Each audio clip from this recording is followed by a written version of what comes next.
History often remembers the grand wars of Europe or the great battles of Asia, but some of the most dramatic struggles took place far from the centers of power, in places few outsiders had ever seen. Imagine the icy coasts of Alaska at the dawn of the 19th century. Here, the Empire of Russia had pushed to the very edge of the world, driven by the promise of wealth hidden in the fur of sea otters. But this was not unclaimed wilderness. It was the homeland of the Tlingit people, a powerful and organized society with warriors, clans, and traditions stretching back for generations. The story begins in darkness. Russian hunters and traders, under the leadership of Aleksandr Baranov, established camps along the Alaskan coast. One night, as the campfires burned low, shadows moved among the trees. Suddenly, armored figures rushed forward, tearing down tents and striking without warning. The Russians fired their muskets, their native allies shot arrows, but the attackers wore armor of wood and hide, with helmets carved into the faces of monsters. To the frightened men in the camp, it seemed as though demons had descended upon them. This was the Tlingit, defiant, fearless, and unwilling to let foreign powers claim their lands without resistance. That night raid was only the spark. What followed was a clash that would shape the future of Alaska, a war between Russian colonizers, backed by imperial ambition, and the Tlingit, determined to defend their sovereignty.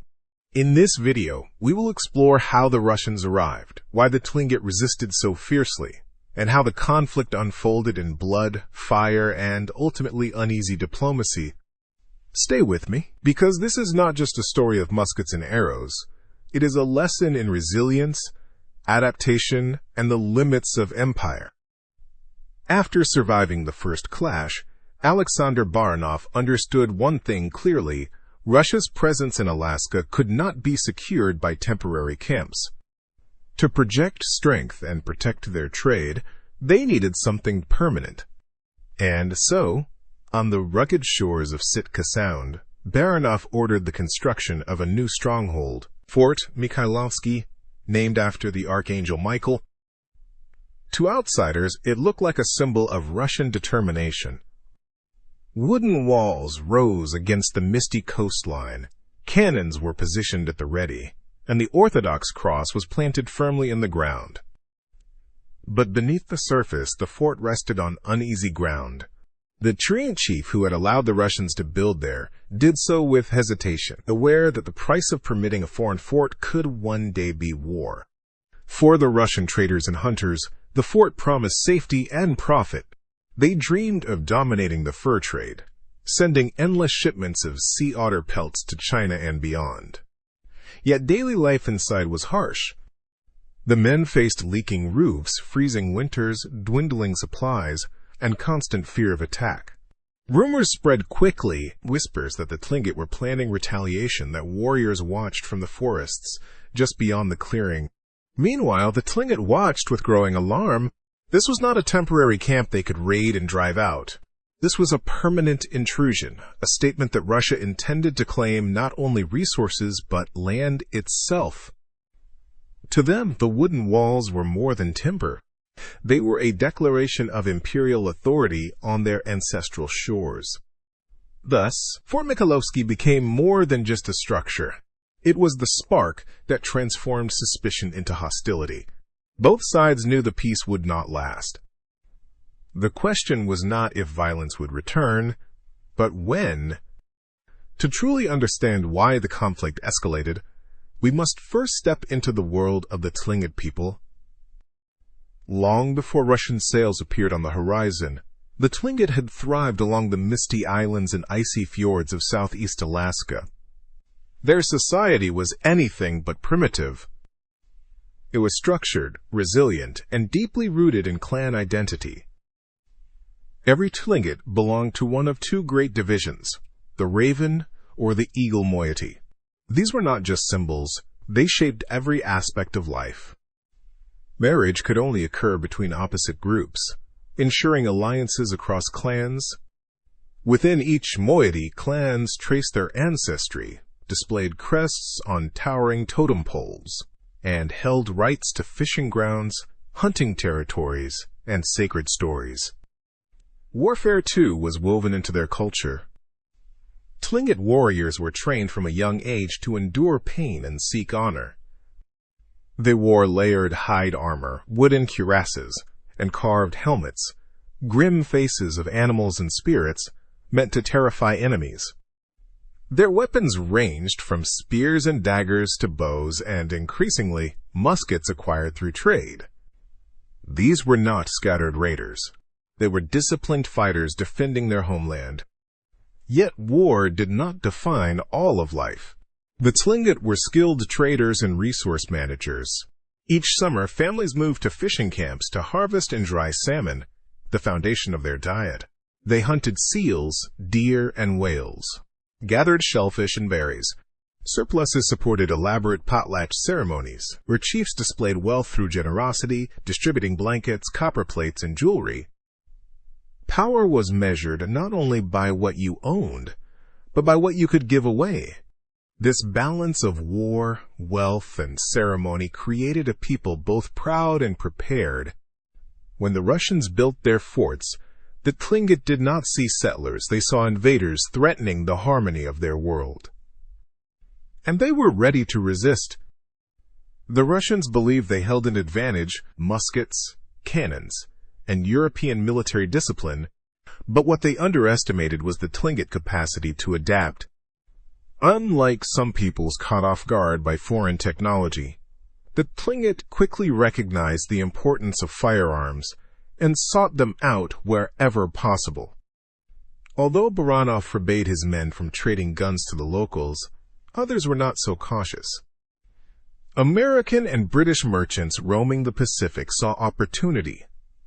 In exchange for sea otter pelts, they offered muskets, powder, and iron tools. The Tlingit, already expert traders, embraced this new economy. Some warriors began to appear not only with firearms, but with armor made from strings of Chinese coins, sewn into vests that could deflect musket balls.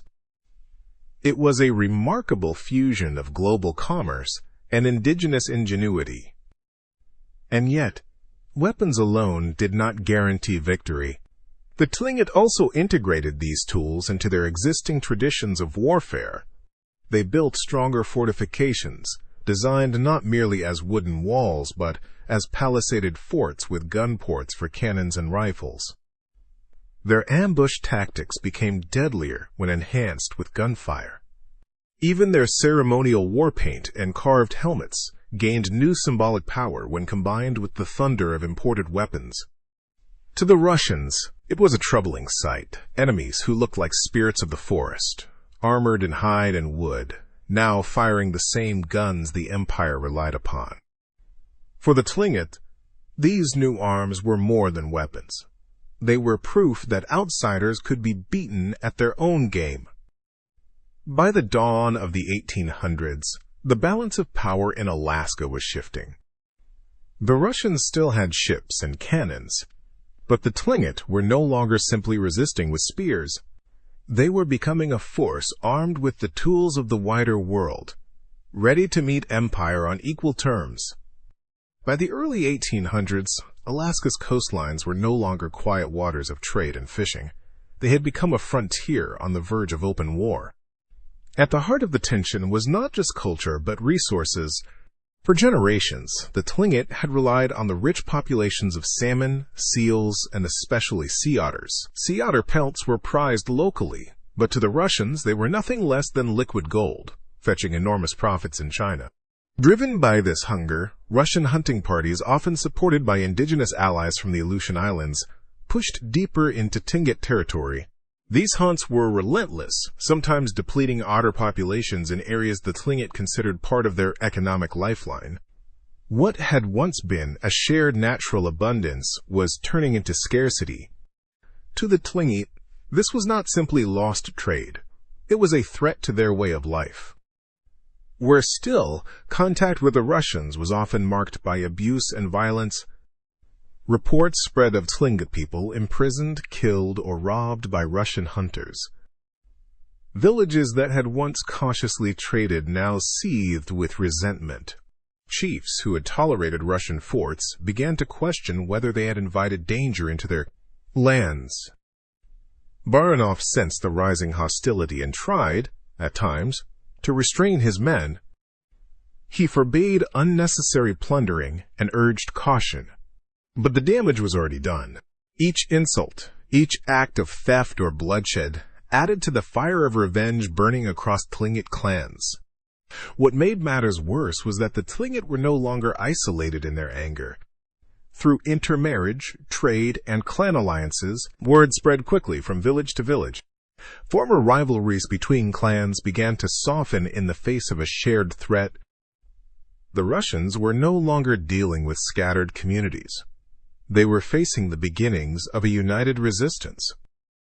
By the spring of 1802, the growing tension finally exploded into all-out war. For years, the Tlingit had watched the Russians expand their reach, drain the sea otters, and mistreat local people. Now the clans decided enough was enough. Under the leadership of the Kiksadi Raven clan and their warchief Kalyaan, they called for allies from across the region. Warriors from the Haida and Tsimshian peoples joined them, forging an unprecedented coalition. Together, this alliance assembled over 1,000 fighters, a force unlike anything the Russians had faced before. Their target was clear: Fort Mikhailovskii, the symbol of Russian intrusion. On a June morning, the Tlingit descended on the fort. Armed with muskets, spears, and daggers, they launched a ferocious assault. Arrows darkened the skies, while musket fire roared from behind wooden palisades. The Russians and their Aleut allies fought desperately, firing cannons from inside the walls, but they were hopelessly outnumbered. Kalyaan himself was said to have led the charge with fearless determination. The attackers scaled the fort's defenses, cut down defenders, and stormed the barracks. Chaos consumed the outpost as the wooden structures caught fire. When the smoke cleared, Fort Mikhailovskii was in ruins. Dozens of Russians and their allies lay dead, and the survivors were either captured or fled in panic. For the Tlingit, this victory was more than a military triumph. It was a statement. They had proven that the Russian Empire, with all its cannons and authority, could be defeated on Alaskan soil. For the Russians, it was a devastating humiliation. Their foothold in Sitka Sound had been erased in a single, decisive strike. The war was no longer a matter of raids and skirmishes. It had become a full-scale rebellion, one that would soon demand a massive response. In the aftermath of the 1802 uprising, the coastline around Sitka was eerily silent. Fort Mikhailovskii lay in ashes, its charred timbers jutting up like broken teeth against the fog. Russian power in the region had been shattered, but the story did not end there, because into this chaos sailed an opportunist, Captain Henry Barber, a British merchant. Barber's arrival might have looked like a rescue mission, but his true motives were profit. As he anchored his ship off the coast, he saw the devastation first-hand ruins of the Russian fort, scattered bodies, and a Tlingit force celebrating their hard-won victory. The Tlingit held dozens of prisoners, both Russian and Aleut, as well as the enormous haul of furs taken from the fort's warehouses. Barber extended an invitation to Kalyaan and Chief Ute Lelt, presenting himself as a friendly trader. But once the leaders stepped aboard his ship, he revealed his trap. He seized them as hostages and issued a demand: release the captives and surrender the furs, or he would execute their chiefs. The Tlingit, valuing the lives of their leaders, reluctantly agreed. Prisoners were handed over, and the furs worth a fortune changed hands. But instead of returning these spoils to their rightful owners, Barber kept the pelts for himself. He even carried the Russian survivors away, only to ransom them back to Baranov at Kodiak for a staggering price of 10,000 rubles, worth of furs.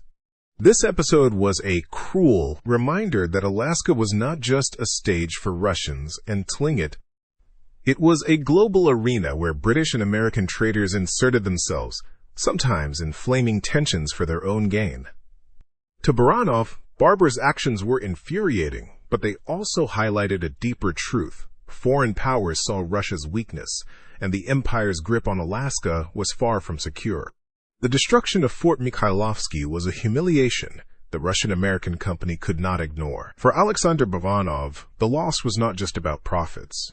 It was about prestige, survival, and the reputation of the empire he represented. If the Russians failed to respond, their claim to Alaska would collapse, and rival powers might step in to fill the void. Throughout 1803, Baranov worked tirelessly to rally men and resources for a reconquest of Sitka Sound. He appealed to Russian pride, reminding his followers that they were not simply traitors but agents of the Tsar, bound by loyalty and honor. Letters from Baranov urged them to prove the courage of the Russian people and regain the lost hunting grounds. Yet behind this rhetoric lay the reality. Baranov's forces were stretched thin, supplies were low, and his power depended heavily on native allies, particularly Aleut hunters, who had long been pressed into service by Russian traders. Meanwhile, the Tlingit were not idle. Anticipating the inevitable return of the Russians, the Kiksadi Raven clan fortified their position.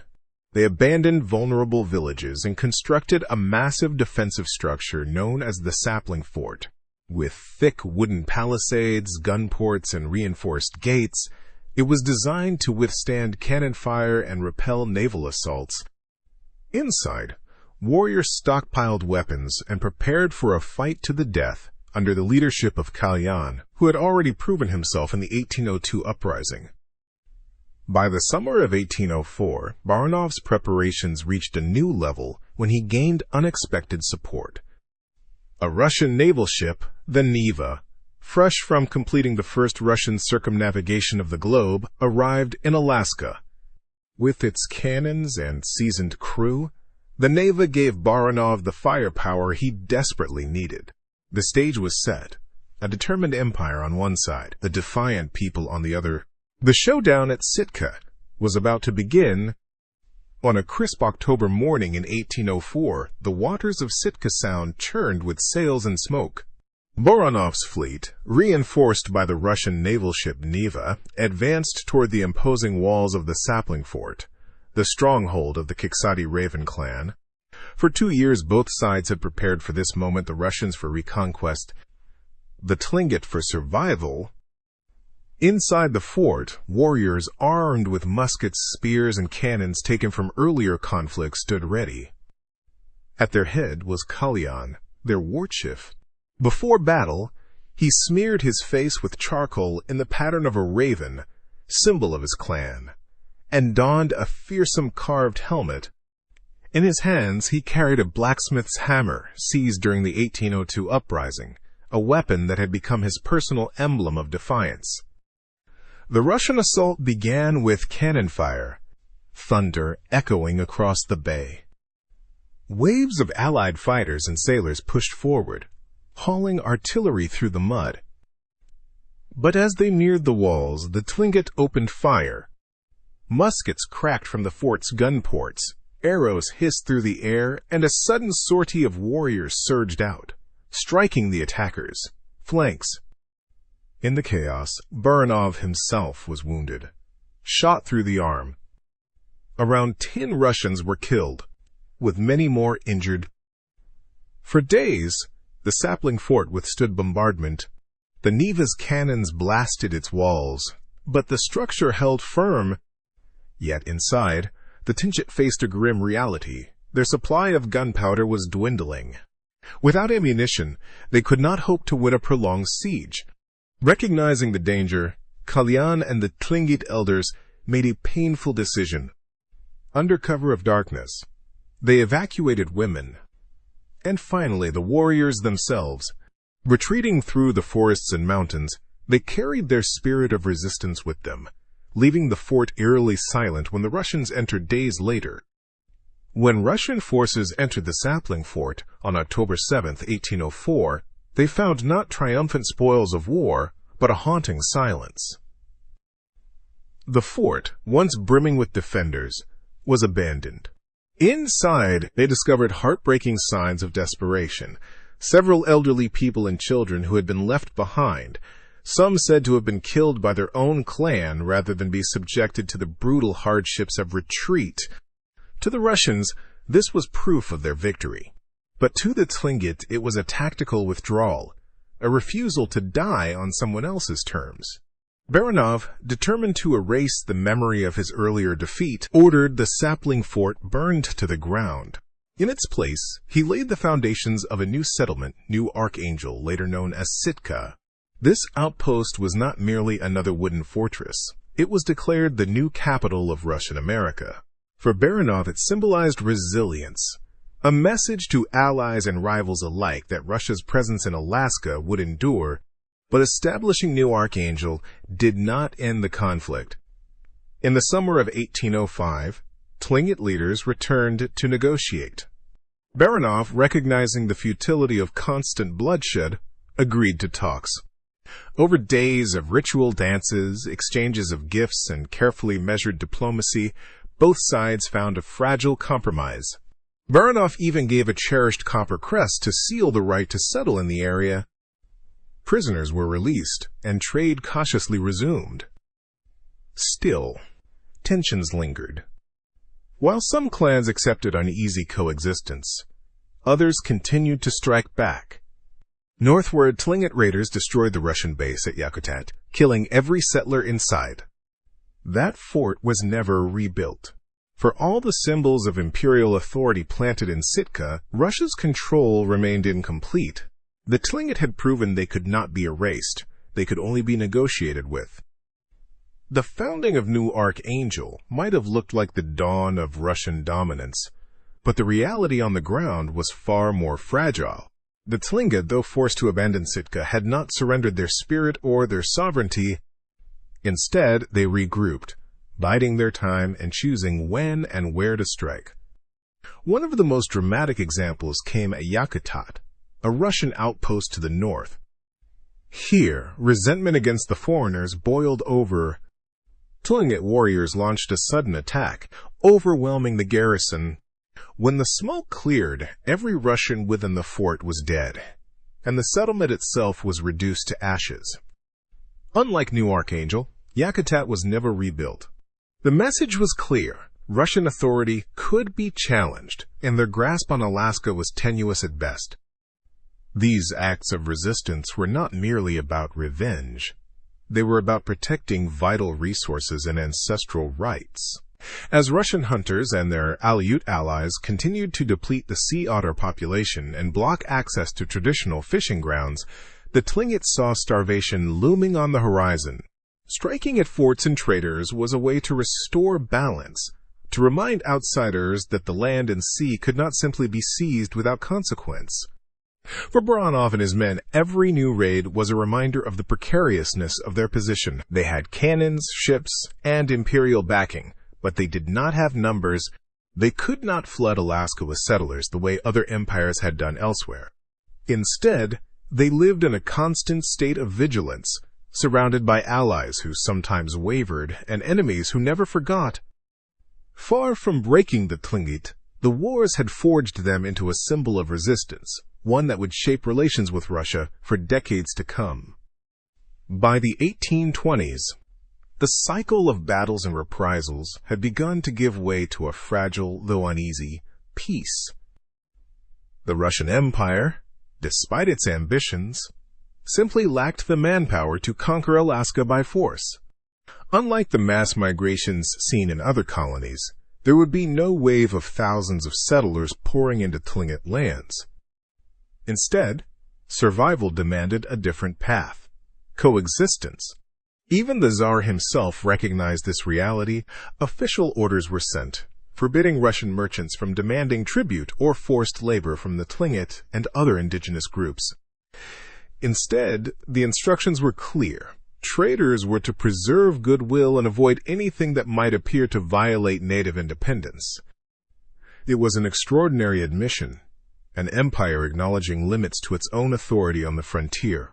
This shift was partly due to practical necessity, but also to the persistence of Tlingit resistance. Leaders like Kalyaan, who had once stood on the battlefield with war paint and a blacksmith's hammer, now returned to the negotiating table as respected chiefs.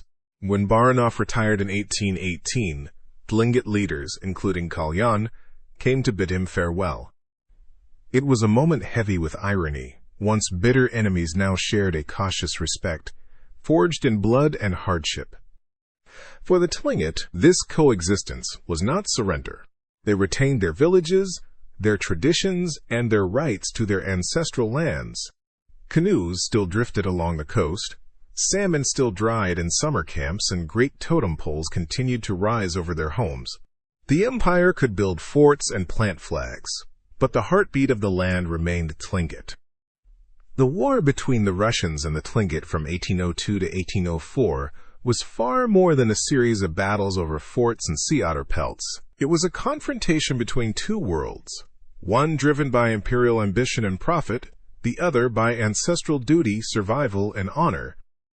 In the flames of Fort Mikhailovskii, in the defiant stand at the Sapling Fort, and in the long marches through Alaskan forests, we see a story of resilience that continues to echo today. For the Russians, the conflict revealed the limits of empire. Guns and ships could secure a foothold, but they could not erase a people who knew their land, their seas, and their traditions better than any outsider. For the Tlingit, it was proof that adaptation and unity could turn the tide against even the most powerful adversaries. Their legacy is not just in the battles they fought, but in the culture and independence they preserved through determination. And perhaps that is the true lesson for us today, that history is not only shaped by empires and rulers, but also by those who resist, who adapt, and who refuse to let their voices be silenced. Even in the farthest corners of the world, small nations and determined peoples can alter the course of history. Thank you for joining me on this journey into the little-known war in Alaska's past. If you enjoyed this story, do not forget to like, share, and subscribe for more tales of mystery, history, and resilience. Until next time, stay curious, stay thoughtful, and remember, the past is never as far away as it seems.